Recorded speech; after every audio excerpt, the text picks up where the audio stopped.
Bismillahirrahmanirrahim. Assalamu alaikum. Our today's topic is proof by contraposition.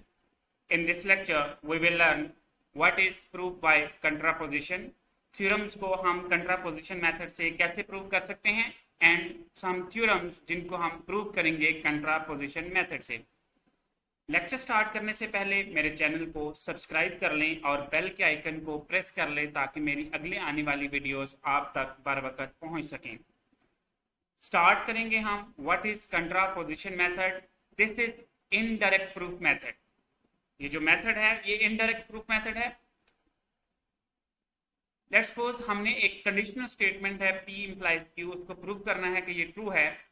तो direct proof method क्या था कि हम अज्यूम करते हैं कि P ट्रू है और प्रूव करेंगे कि Q भी ट्रू होगा. बाय कंट्रापोजिशन मेथड हम अज्यूम करेंगे कि Q फॉल्स है और नॉट P जो है P वो भी क्या होगा, फॉल्स. हमने प्रूव ये करना है not Q implies not P. This means कि हम अज्यूम करेंगे कि Q फॉल्स है और P को भी फॉल्स प्रूव करेंगे और इस मेथड को हम कहेंगे ये मेथड है contraposition method to prove the theorem. ऐसा क्यों पॉसिबल है? क्योंकि P इंप्लाइज Q जो है वो लॉजिकली इक्विवेलेंट है not Q implies not P के. As an example let's suppose हमारे पास जो P है ये ट्रू कब होता है? जब P ट्रू हो और Q भी ट्रू हो तो ये ट्रू होता है. अगर P ट्रू है और Q भी हमने ट्रू लिया है तो नॉट Q क्या होगा, फॉल्स. सिमिलरली नॉट P क्या होगा, फॉल्स. तो यहाँ पे आप देख सकते हैं दोनों अगर ट्रू हो तो आउटपुट ट्रू, दोनों अगर फॉल्स हो तो आउटपुट जो है वो फॉल्स होती है. सिमिलरली हम चेक कर सकते हैं कि ये फॉल्स कब होता है, अगर ट्रू जो है P ट्रू हो और Q फॉल्स हो तो P इंप्लाइज Q फॉल्स हो जाता है. अगर Q हमने फॉल्स लिया है तो नॉट Q क्या होगा, ट्रू. अगर P ट्रू लिया है तो नॉट P क्या होगा, फॉल्स. सो इनके अगेन यहाँ पे जो है ट्रूथ टेबल जो है वो क्या है, सेम है. तो यहाँ पे ये P इंप्लाइज Q और not Q implies not P ये लॉजिकली इक्विवेलेंट होते हैं. नेक्स्ट हमारे पास हैं कुछ थ्योरम्स जिनको हमने प्रूव करना है बाय कंट्रापोजिशन मेथड से. तो prove that if n square is odd then n is odd for an integer n.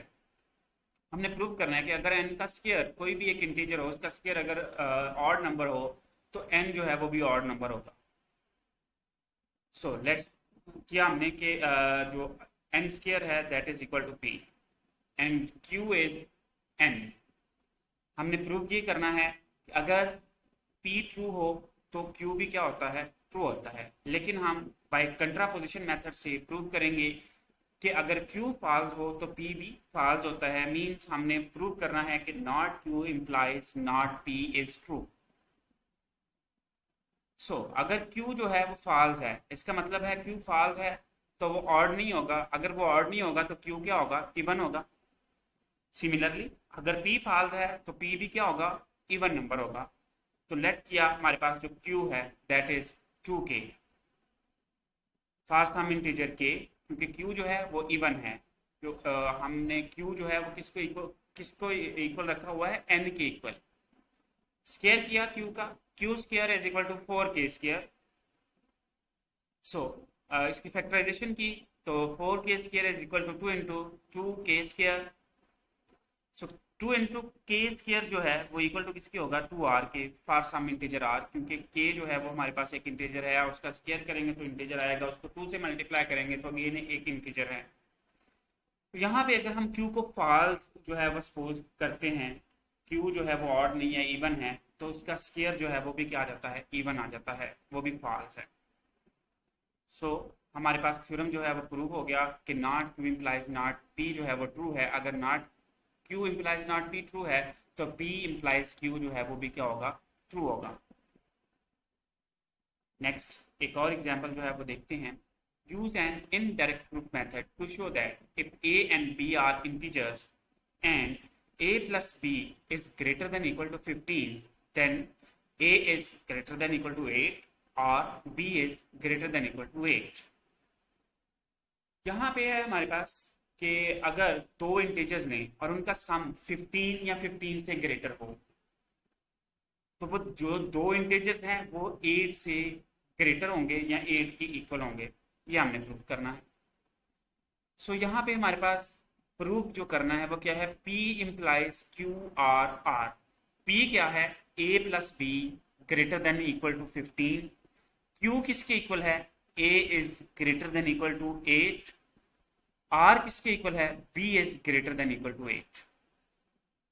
सो ये हमारे पास है, हम प्रूव करना चाहते हैं कि A plus B greater than equal to 15 implies A is greater than equal to 8 और B is greater than equal to 8।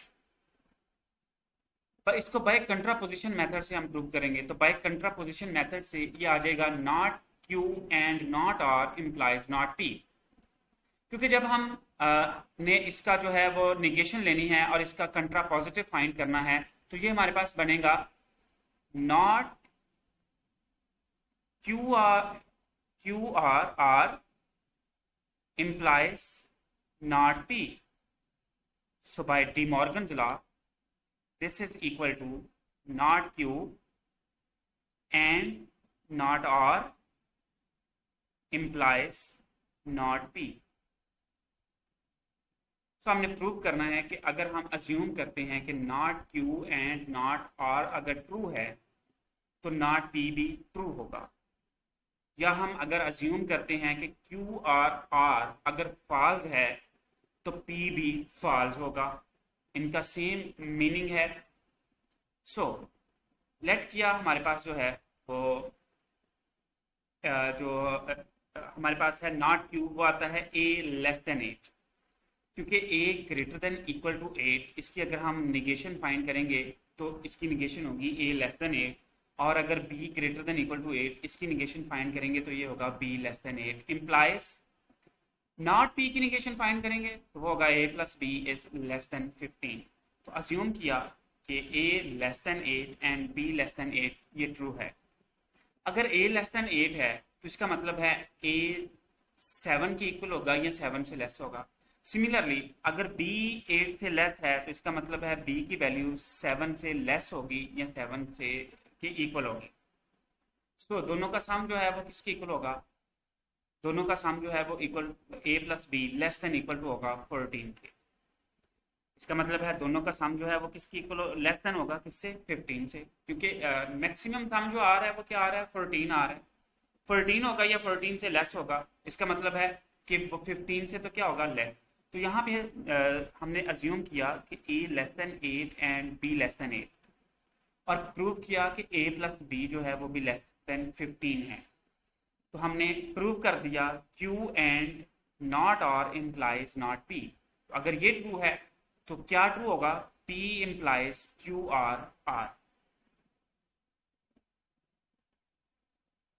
So next हमारे पास एक और एग्जांपल है, prove that if n is equal to AB then a is less than equal to n का square root और b is less than equal to n का square root where a and b are positive integers।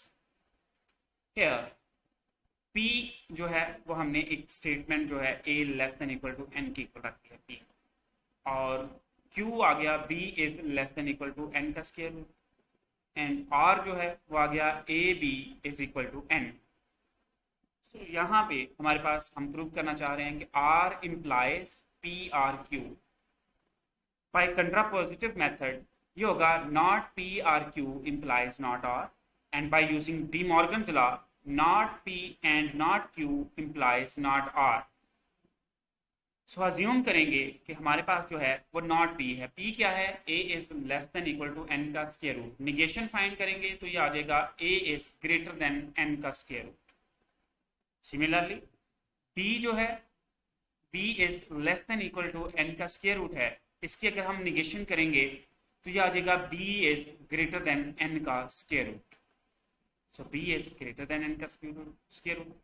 अगर हम इसको multiply करेंगे तो a b जो है वो इक्वल टू आ जाएगा n का स्क्वायर रूट इंटू n का square root is equal to n। This means कि a इंटू b जो है वो इक्वल टू है n के, a b is not equal to n नहीं है। ठीक हो गया जी।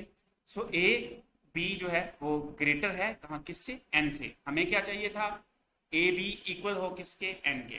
तो अगर हम जो सेकंड स्टेटमेंट है जिसको हमने इसमें प्रूव करना है कि पी आर क्यू, इसको अगर हम फॉल्स लेते हैं तो आर भी फॉल्स हो जाता है। सो हमने प्रूव कर दिया बाय कंट्रापोजिटिव मेथड कि not P and not q implies not r, so we have r implies p r q is true. Thank you very much. Allah Hafiz.